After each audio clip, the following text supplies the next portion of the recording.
পাগলি, কেমন আছো? ভালোই আছি। তুমি? ভালো না গো, তোমাকে ছাড়া একটুকু ভালো লাগে না। হয়েছে, আর বলতে হবে না। ও, তোমার বয়ফ্রেন্ডের কি খবর? আর বলো না, যন্ত্রণায় আছি। তার থেকে তুমি যদি আমার বয়ফ্রেন্ড হতে, তাও ভালো ছিল। তুমি তো আমার গার্লফ্রেন্ডের থেকেও বেশি খেয়াল রাখতে গো।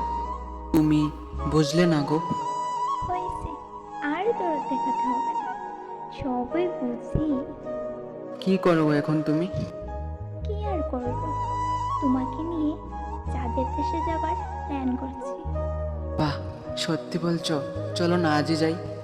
প্রেম করবে আমার সাথে? তাহলে আজই যাব। সত্যি বলছো গো? লাভ ইউ সোনাই। আই লাভ ইউ টু বাবাই। উফ, কি শান্তি! তুমি আমায় ভালোবাসো? আচ্ছা, এখন রাখি। আচ্ছা, ভালো থেকো। টাটা।